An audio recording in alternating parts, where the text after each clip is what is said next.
Hello, and welcome to Sleepy Dreams. Tonight, we're stepping into the ancient, mysterious world of a most remarkable plant. A humble dweller of the desert that has mastered something most living things only dream of: the ability to come back from the edge of death, again and again and again. This is the story of Selaginella Lepidophylla, the resurrection plant. A small, unassuming wonder that curls into a brittle ball when life gets hard, only to spring back to vibrant green life when the rains return. It's a tale of patience, survival, and one of nature's most elegant solutions to an impossible problem. I hope this video isn't too interesting. Though, if it does happen to keep you awake, at least you'll be learning something utterly fascinating in the process. Not the worst way to spend a sleepless night. Before we begin, if you enjoy drifting off to the gentle hum of science and natural wonder, I'd be very grateful if you tap the like button and subscribe to the channel. It helps more sleepy minds find their way here. And while you're settling in, I'd love to know where you're watching from and what time it is for you right now. Feel free to share it in the comments. It's always wonderful to see how far these quiet little journeys reach. So, get cozy. Let your shoulders relax. Let your thoughts slow down like a time lapse of our resurrection plant unfurling in the rain. And just a soft reminder before we begin, this video is for educational and relaxation purposes only. It's not intended as medical advice, a cure for insomnia, or a replacement for watering your houseplants regularly, though that last one is definitely encouraged. Let's begin. In the Chihuahuan Desert, stretching across parts of Mexico and the southwestern United States, the landscape is a study in extremes. Scorching days give way to cold nights. Months pass without a drop of rain, and then suddenly the skies open and water pours down in brief, violent bursts. It's a place where survival means being tough, resourceful, and above all, patient. And in this harsh, beautiful wilderness lives a plant that has taken patience to an art form.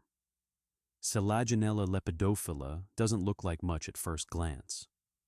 When dry, it resembles a dusty brown tumbleweed, a tight ball of what appears to be dead vegetation that you might kick aside without a second thought. Some people call it a resurrection fern, though it's not actually a fern at all. Others know it as the Rose of Jericho, though that name technically belongs to a different plant entirely. But the name that captures its true magic is the one that stuck: the resurrection plant. Because this little botanical marvel has a superpower. It can lose nearly all of its water, curl up into a desiccated ball, and appear completely, utterly dead for months or even years. And then, when water returns, it unfurls, turns green, and comes back to life. Not sort of, not almost, but fully, completely, gloriously alive. It's not resurrection in the spiritual sense, of course. The plant never truly dies. But it comes closer to death than most living things ever do and still manages to return. And that, when you think about it, is nothing short of miraculous. Selaginella Lepidophylla belongs to an ancient lineage. The genus Selaginella has been around for roughly 400 million years, making it one of the oldest groups of vascular plants still alive today. These plants were contemporary with the earliest forests, long before flowering plants evolved, before dinosaurs walked the earth, even before insects learned to fly. They've witnessed the rise and fall of entire ecosystems, survived multiple mass extinctions, and adapted to nearly every corner of the planet.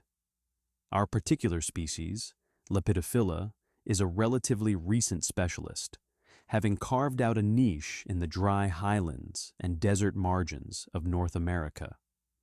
It's a small plant, rarely growing more than a few inches tall, with flattened, scale-like leaves arranged in delicate, overlapping patterns. When hydrated, it looks like a tiny, intricate fern or a miniature evergreen tree. Its fronds spread out in rosettes, catching what little moisture the environment provides. But beauty and elegance are not what make this plant remarkable. What makes it remarkable is what it does when the water runs out. Most plants, when faced with drought, have a few options. They can close their stomata to conserve water, shed their leaves, go dormant, or, if things get really bad, simply die. Selaginella Lepidophylla does something different. It doesn't fight the drought. It surrenders to it completely, and in doing so, it survives. As the soil dries and water becomes scarce, the plant begins to lose moisture from its tissues. Its cells shrink. Its leaves curl inward. The whole plant contracts, pulling itself into a tight, protective ball. The green fades to brown, then to gray. The stems become brittle. The plant looks, for all intents and purposes, like it's given up the ghost, and then it waits. It might wait for weeks. It might wait for months. In some cases, it can wait for years. During this time, its metabolic processes slow to an almost imperceptible crawl. It's not dead, but it's not quite alive in the way we usually think of life. It's in a state of suspended animation, a botanical limbo where time passes, but nothing changes. This ability to survive extreme dehydration is called anhydrobiosis, from the Greek words meaning life without water. It's incredibly rare in the plant kingdom. Most plants will die if they lose more than about 10 to 20% of their water content. Selaginella Lepidophylla can lose up to 95% and still bounce back. That's like draining a swimming pool to a few drops and expecting it to function normally again. But here's the truly astonishing part. When water finally returns, when the rains come, or a generous gardener gives it a drink, the transformation begins. Within hours, the dry, lifeless-looking ball begins to unfurl.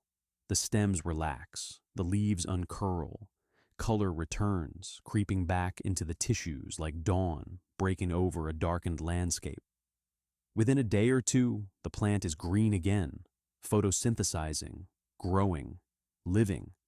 It's one of nature's most dramatic reversals, and it happens quietly, without fanfare, in deserts and on rocky outcrops all over the Chihuahuan region, and increasingly in homes and classrooms around the world, where people keep these plants as living demonstrations of resilience and renewal.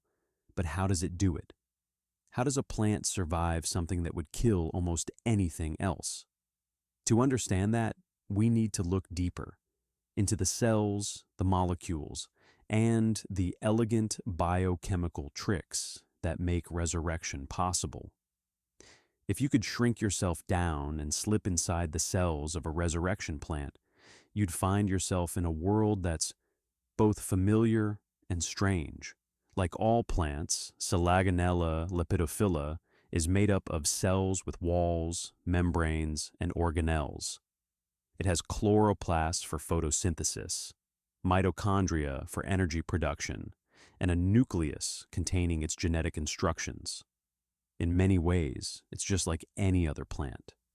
But it's also equipped with a suite of molecular tools that allow it to do something most other plants cannot. It can protect itself from the catastrophic damage that dehydration normally causes. When a cell loses water, bad things happen. Cell membranes, which are made of lipids and proteins, can become damaged or even collapse. Proteins, the workhorses of cellular function, can unfold or clump together, losing their ability to do their jobs. DNA can become fragmented.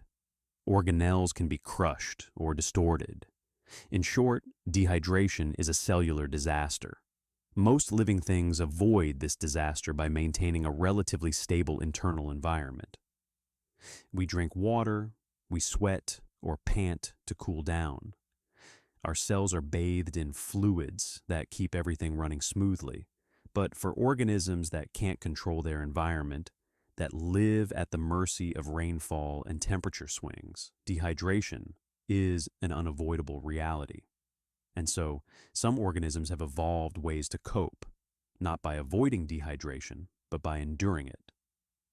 Selaginella Lepidophylla produces a class of molecules called trehalose, a type of sugar that plays a crucial role in protecting cells during desiccation.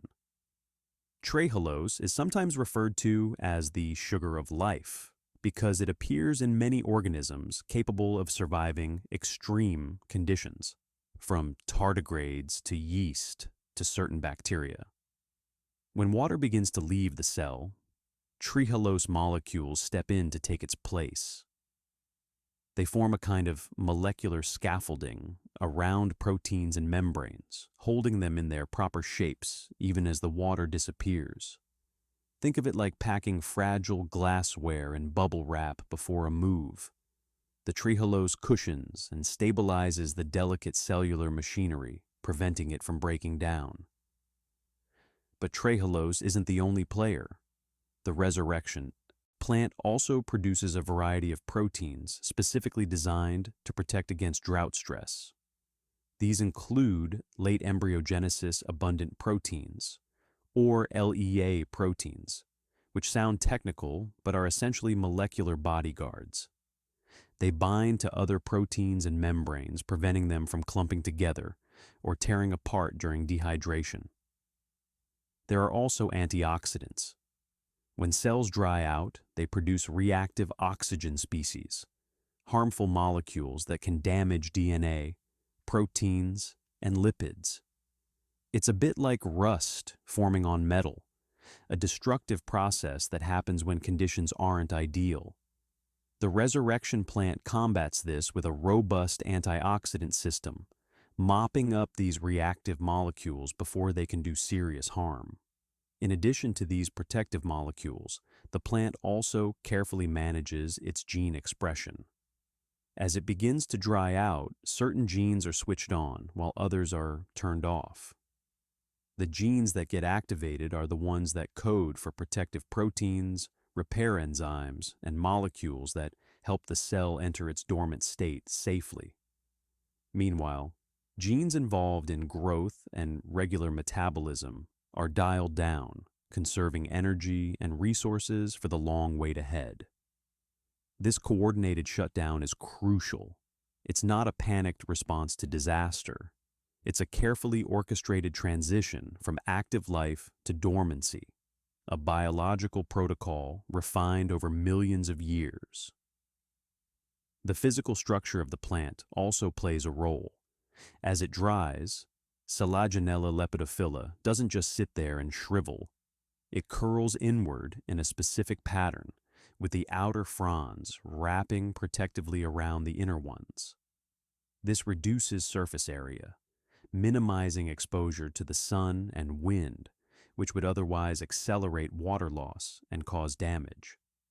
The tight ball shape also helps protect the delicate growing tips, the meristems, where new growth will eventually emerge. In this curled-up state, the plant is remarkably tough. You can toss it, roll it, even step on it, and it won't be harmed. It's become, in essence, a seed-like package, a time capsule waiting for the right conditions to open. And when those conditions arrive, when water touches the plant, the process reverses. Water is absorbed rapidly through the plant's surface. Within minutes, the cells begin to swell. The trehalose dissolves back into the cellular fluid. The protective proteins release their grip. Membranes reform. Organelles resume their functions. The genes for growth and photosynthesis are switched back on. It's like watching a film played in reverse. The crumpled brown ball smooths out, unfurls, and returns to green life. and remarkably, there's little to no permanent damage. The plant picks up where it left off, as if the months of dormancy were just a long nap. But this process isn't instantaneous, and it's not without cost. The first few hours after rehydration are critical. The plant has to repair any damage that did occur during dormancy, restart its metabolism, and begin photosynthesizing again to replenish its energy reserves. During this time, it's vulnerable. If the water disappears too quickly, before the plant has fully recovered, it may not survive the next round of desiccation. This is why, in nature, Selaginella Lepidophylla tends to grow in places where water, when it does come, tends to stick around for at least a little while. Rocky crevices that collect rainwater, shaded slopes where evaporation is slower, microhabitats that provide just a bit more moisture than the surrounding desert. It's a finely tuned strategy. The plant can survive extreme drought, yes, but it still needs those occasional pulses of water to complete its life cycle, to grow, to reproduce, to build up the energy reserves that will carry it through the next dry spell. And here's something that often surprises people. Despite its ability to survive desiccation, Selaginella Lepidophylla actually prefers to stay hydrated if it can. Given constant access to water, it will remain green and active, growing steadily without ever curling up. The dormancy strategy is a backup plan, a way to survive when conditions become unbearable. But like any organism, it would rather not have to use it. This raises an interesting question. If the plant can survive being dried out repeatedly, does that mean it's immortal? Can it live forever, bouncing back from desiccation again and again without aging? The answer is nuanced. The plant can certainly survive many cycles of drying and rehydration. In laboratory settings, individual plants have been revived dozens, even hundreds of times. But each cycle takes a toll. There's wear and tear at the cellular level, DNA damage accumulates, proteins degrade. Eventually, the plant's repair mechanisms may not be able to keep up. In nature, the lifespan of Selaginella Lepidophylla is still somewhat mysterious.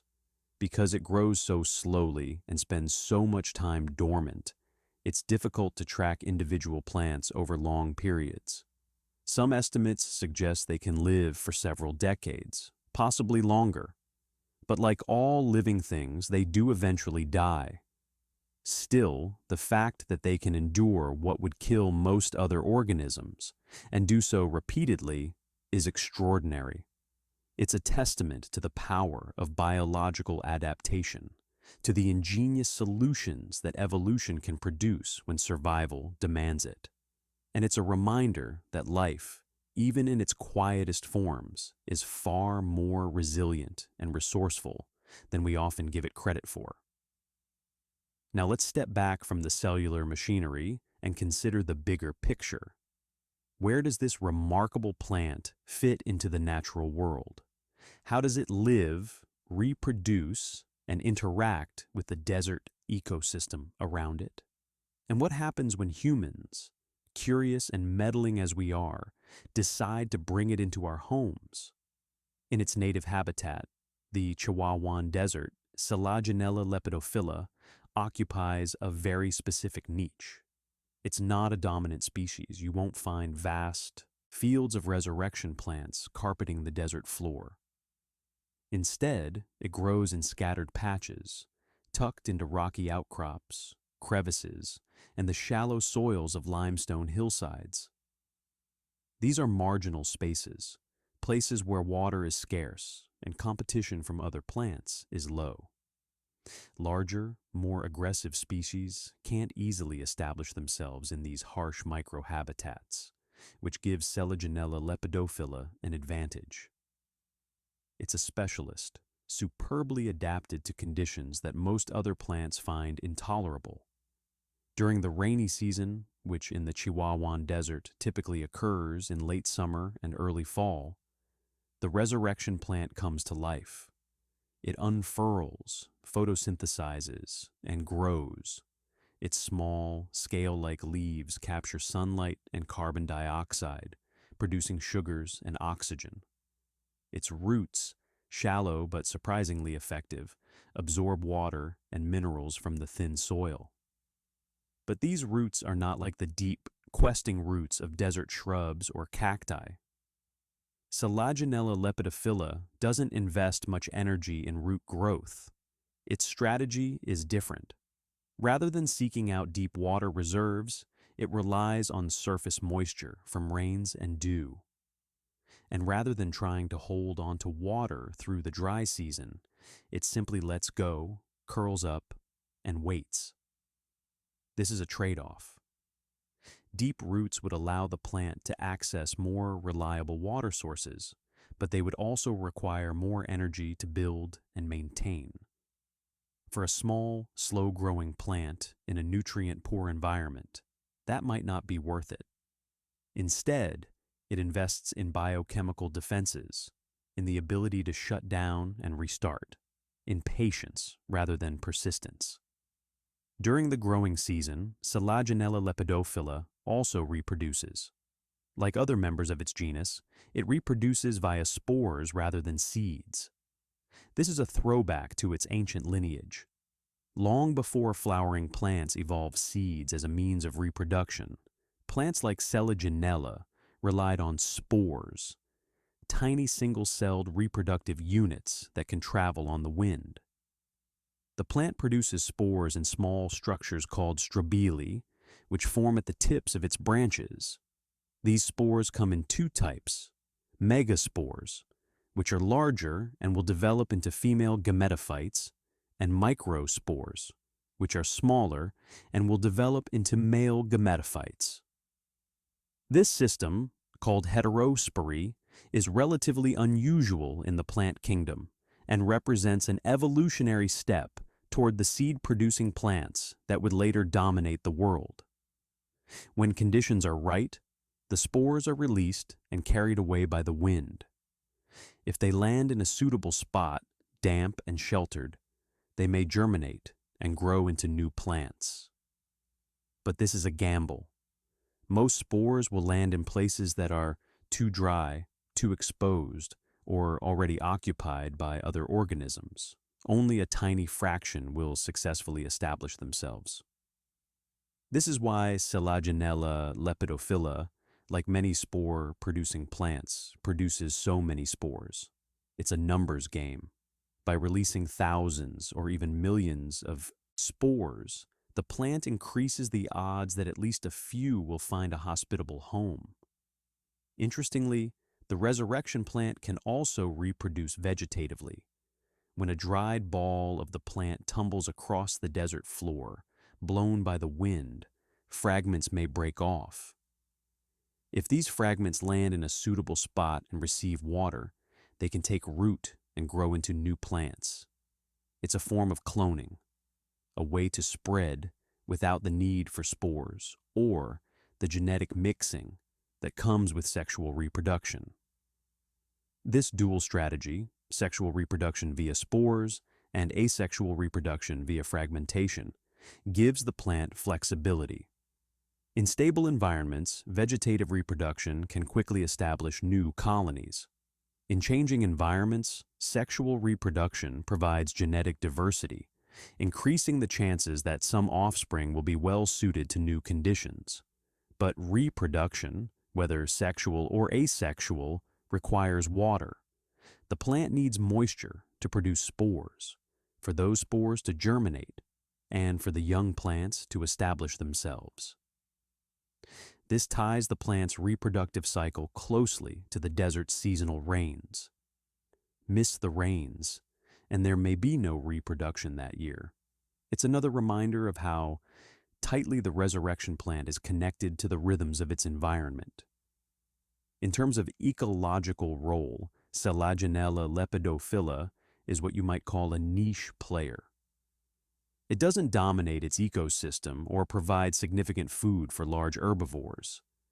Its small size and tough scale-like leaves make it an unappealing snack for most animals. But it does play a role in stabilizing soil, particularly on rocky slopes where erosion is a concern.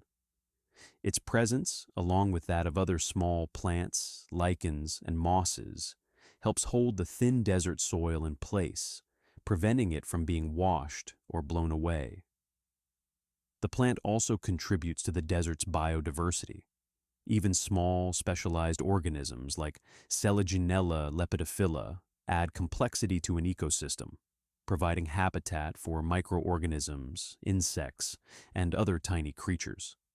In its curled-up, dormant state, the plant may even serve as a shelter for small invertebrates, a tiny refuge in the harsh desert landscape. But perhaps the resurrection plant's most important role, at least from a human perspective, is as a symbol. It's a living reminder of nature's ingenuity, of the countless ways life has found to persist in the face of adversity. And increasingly, it's a reminder of the importance of conserving these specialized desert ecosystems, which are under threat from climate change, development, and over-collection. Because yes, people collect resurrection plants. And that brings us to an interesting and somewhat complicated chapter in the plant's story: its relationship with humans. For centuries, indigenous peoples of the Chihuahuan Desert region have been aware of the resurrection plant. It appears in traditional stories and practices, often as a symbol of renewal and resilience. Some cultures used it in medicinal preparations, though the exact applications varied. The plant's ability to come back to life was seen as powerful, almost magical, and it held a special place in the cultural landscape. In more recent times, particularly over the past century, the resurrection plant has become popular as a curiosity, a novelty item sold in garden centers, gift shops, and online. People buy the dried balls, soak them in water, and watch with delight as they unfurl and turn green. It's a simple, tangible demonstration of a complex biological phenomenon, and it never fails to impress. For educators, the resurrection plant is a valuable teaching tool. It's used in classrooms around the world to teach students about adaptation, survival strategies, and the diversity of plant life. Watching a seemingly dead ball of vegetation spring back to life is a powerful, memorable lesson, one that can inspire curiosity and wonder about the natural world. But this popularity has a downside. In some areas, overcollection has become a problem. People harvest the plants from the wild, sometimes in large quantities, to sell commercially. While Selaginella Lepidophylla is not currently listed as endangered, this kind of pressure can be harmful, especially if it's concentrated in specific areas. The Chihuahuan Desert ecosystem is already under stress from climate change, which is making droughts longer and more severe, and from human development, which fragments and degrades habitat. Removing plants, even small ones, adds another layer of pressure. And because resurrection plants grow slowly and have specific habitat requirements, it can take a long time for harvested populations to recover. There's also the question of ethics. When we take a plant from its native habitat, we're removing it from the ecosystem where it evolved, where it plays a role, however small, in the web of life. We're treating it as a commodity rather than as a living part of a larger community. Fortunately, there are alternatives. Some nurseries and suppliers now grow resurrection plants in cultivation rather than harvesting them from the wild. This is a more sustainable approach, one that allows people to enjoy and learn from the plant without damaging natural populations. If you're interested in keeping a resurrection plant, it's worth seeking out cultivated specimens and supporting businesses that prioritize conservation. And if you do bring one of these plants into your home, treat it with respect. Remember that it's not a toy or a trick. It's a living organism with a remarkable story, one that stretches back millions of years and encompasses some of the most extreme conditions on Earth. Give it water when it needs it. Let it dry out occasionally if you want to see the resurrection process in action, but don't do it too often. Each cycle of desiccation and rehydration takes a toll, and while the plant can handle many cycles, it's healthier and happier if it doesn't have to constantly prove its resilience. Provide it with indirect light, moderate temperatures, and patience. It's a slow grower, and it won't put on a flashy display of flowers or rapid growth. But if you watch closely, you'll see subtle changes. New fronds emerging, leaves adjusting to the light, the quiet, steady processes of life unfolding at a different pace. And perhaps, most importantly, let it remind you of something essential. That survival is not always about being the fastest, the tallest, or the strongest. Sometimes it's about being able to endure, to wait, to let go of what you can't control and trust that better times will come. Now, having explored the resurrection plant's biology, ecology, and relationship with humans, let's consider a broader question. What can this small desert dweller teach us? What lessons does it hold, not just for botanists and ecologists, but for all of us navigating the challenges of life? At first glance, it might seem like a stretch to draw life lessons from a plant. After all, it doesn't think, doesn't plan, doesn't make conscious choices. It simply responds to its environment according to the biological programming shaped by millions of years of evolution. But sometimes the most profound lessons come from observing the natural world, from noticing the patterns and strategies that have allowed life to persist and flourish in even the harshest conditions. The resurrection plant's first lesson is about adaptation. This is a plant that didn't try to fight the desert's dryness. It didn't develop deep roots to seek out underground water. It didn't evolve massive water storage capabilities like a cactus. Instead, it adapted in a different way. It learned to embrace the drought, to surrender to it, and to wait it out.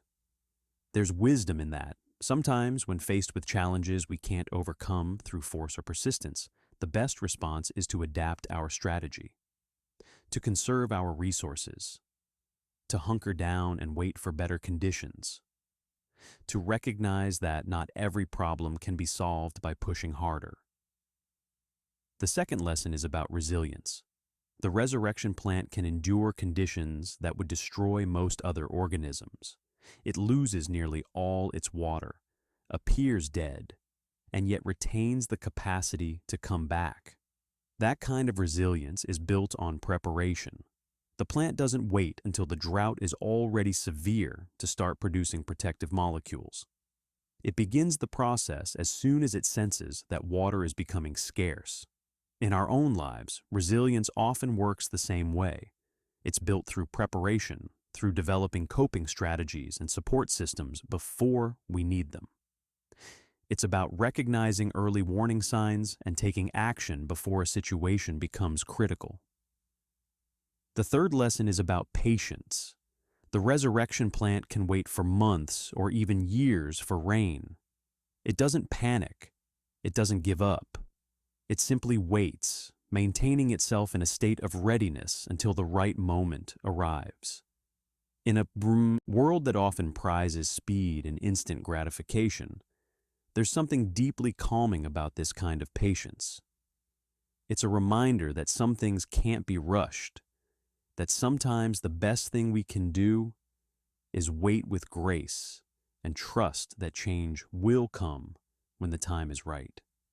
The fourth lesson is about renewal. No matter how long the drought, no matter how dead the plant appears, it has the capacity to come back, to turn green again, to grow, to continue its life cycle. This capacity for renewal is something humans understand intuitively.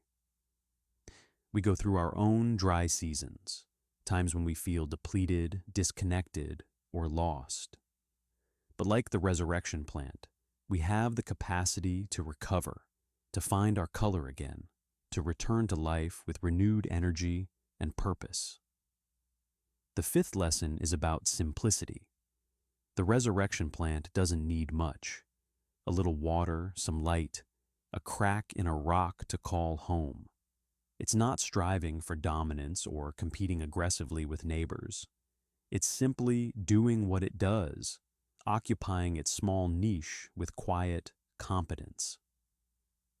There's something appealing about that in our often complicated modern lives. A reminder that we don't always need more, bigger, better. Sometimes what we need is to find our niche, to focus on what's essential, and to do it well. And finally, the resurrection plant teaches us about interconnection. Despite its ability to survive alone, curled up, and dormant, it's still part of a larger ecosystem. It depends on the seasonal rains, on the soil microorganisms that help it absorb nutrients, on the insects that may aid in spore dispersal. It contributes to soil stability, provides microhabitat for other organisms, and adds to the biodiversity that makes desert ecosystems function. We too are interconnected, part of communities and ecosystems that sustain us even when we feel isolated or self-sufficient. The resurrection plant reminds us that resilience is not just an individual trait. It's also about being part of something larger, about contributing to and drawing strength from the web of relationships around us. Of course, we should be careful not to anthropomorphize too much. The resurrection plant doesn't have, consciousness or intentions. It doesn't make choices in the way we do. But observing its strategies and patterns can still offer insights, metaphors, and inspiration for how we navigate our own lives. And beyond the metaphors, there's the simple wonder of it. The fact that such a thing exists, that a plant can come so close to death and return, is itself a gift. It expands our sense of what's possible, challenges our assumptions about the limits of life, and invites us to look more closely at the natural world around us. Because if a humble desert plant can do something this extraordinary, what other marvels are out there, waiting to be noticed? What other quiet wonders are unfolding in forests, fields, oceans, and deserts, just beyond our everyday awareness? The resurrection plant is a gateway, an invitation to curiosity and wonder. And in a world that can sometimes feel heavy with challenges and uncertainty, wonder is a precious resource. It lifts our spirits, opens our minds, and reminds us that life, in all its forms, is astonishing. Let's turn now to some of the fascinating research that's being done on Selaginella Lepidophylla and related resurrection plants, because scientists too have been captivated by these organisms, and they're working to understand not just how they survive, but how we might apply that knowledge to benefit humanity. And one of the most exciting areas of research involves agriculture. As climate change brings more frequent and severe droughts to many parts of the world, there's growing interest in developing crop plants that can better withstand water scarcity. The resurrection plant offers a potential blueprint. Researchers are studying the genes and molecular mechanisms that allow Selaginella Lepidophylla to survive desiccation. They're identifying the specific protective proteins, sugars, and antioxidants involved, and they're exploring whether these traits can be transferred to crop plants. Imagine wheat or corn that could survive extended droughts, shutting down temporarily and then bouncing back when rain returns. Such crops could dramatically improve food security in arid and semi-arid regions, reducing the need for irrigation and allowing agriculture to continue in areas where it's currently unsustainable. This kind of genetic engineering is still in its early stages, and there are many technical challenges to overcome, but the potential is enormous. By learning from the resurrection plant, we may be able to create crops that are more resilient, more sustainable, and better suited to a changing climate. There's also interest in the medical applications of the molecules produced by resurrection plants. Trehalose, for example, is being studied for its potential to preserve cells, tissues, and even organs for transplantation. Currently, organs for transplant must be used within hours of harvest, a limitation that severely restricts the availability of life-saving transplants. But if cells could be protected with trehalose or similar molecules, it might be possible to preserve organs for much longer, even in a desiccated state. This is still largely theoretical, but early research is promising. The same mechanisms that protect a plant cell from drying out might one day help preserve human tissues. Beyond agriculture and medicine, resurrection plants are also of interest to astrobiologists, scientists who study the possibility of life beyond Earth. The ability to survive extreme desiccation, along with resistance to radiation and temperature extremes, makes organisms like Selaginella Lepidophylla and related species useful models for understanding how life might persist in harsh extraterrestrial environments. Could plants similar to resurrection plants grow on Mars, helping to terraform the planet or provide life support for human colonies? It's a fascinating question, and while we're nowhere near sending Selaginella to the red planet, studying its survival strategies helps us think creatively about the challenges of life in space. There's also fundamental scientific interest. Understanding how resurrection plants work helps us understand the limits of life itself. What is the bare minimum of water needed for an organism to remain alive? How much cellular damage can be tolerated and still allow for full recovery? What are the evolutionary trade-offs involved in developing extreme stress tolerance? These questions push the boundaries of biology, challenging our definitions and assumptions. And in the process, they reveal the incredible diversity and adaptability of life on Earth. Researchers are also looking at other resurrection plants because Selaginella Lepidophylla is not alone in its abilities. There are several other plant species scattered across different families and lineages that can survive desiccation. These include certain mosses, ferns, and flowering plants.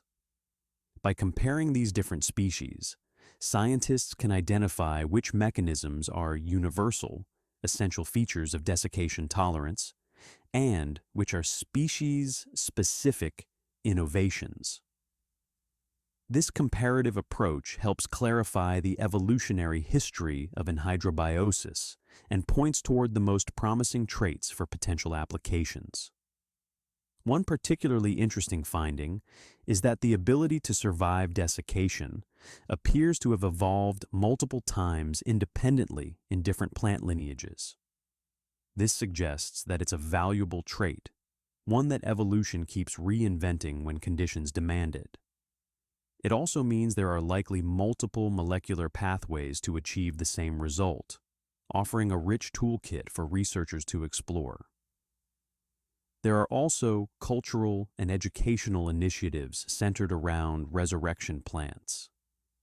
Museums, botanical gardens, and science centers around the world use these plants in exhibits and demonstrations. They're popular in classrooms, where they provide a hands-on way to teach students about plant biology, adaptation, and scientific inquiry. Some educators are developing curriculum materials specifically around resurrection plants, using them as a springboard to discuss broader themes like climate change, biodiversity, and conservation. The plants become not just objects of study, but catalysts for deeper learning and engagement with environmental issues. There's also a growing community of enthusiasts who collect and cultivate resurrection plants and related species. Online forums, social media groups, and hobby clubs allow people to share tips, experiences, and photos. For many, it's a gateway into a broader interest in botany, ecology, and conservation. This kind of grassroots engagement is valuable. It builds public awareness and appreciation for plant diversity. It creates a constituency of people who care about desert, ecosystems, and the specialized organisms that live there. And it can even contribute to scientific knowledge, as citizen scientists document plant behavior, distribution, and responses to environmental conditions. Of course, with popularity comes responsibility. As more people become interested in resurrection plants, it's important to promote sustainable practices. That means supporting nurseries that grow plants rather than harvest them from the wild. It means educating buyers about proper care and the ecological context of these organisms. And it means advocating for the protection of desert habitats where these plants naturally occur. Conservation is always a balancing act. We want people to connect with and appreciate nature, but we also need to ensure that our appreciation doesn't harm the very things we're celebrating. With thoughtful stewardship, we can enjoy resurrection plants while also preserving them for future generations. As we near the end of our journey through the world of Selaginella Lepidophylla, it's worth taking a moment to marvel at the sheer improbability of it all. This plant is a survivor of deep time, a descendant of some of Earth's earliest land plants. It has weathered mass extinctions, climate shifts, and the rise and fall of countless other species. It has carved out a living in one of the harshest environments on the planet, not through brute strength or aggressive competition, but through a strategy of patient endurance. It has evolved molecular mechanisms so sophisticated that they're still being studied by scientists with the most advanced tools available. And yet, for all its extraordinary abilities, it remains humble. A small, unassuming plant that most people would walk right past without noticing. It doesn't demand attention. It doesn't shout its accomplishments. It simply is. There's something profound in that contrast. The extraordinary hiding in plain sight. The miraculous wrapped in ordinariness. It's a reminder that wonder is all around us if we take the time to look closely, to ask questions, to notice the quiet marvels unfolding in the margins. The resurrection plant doesn't need us to celebrate it. It was doing just fine long before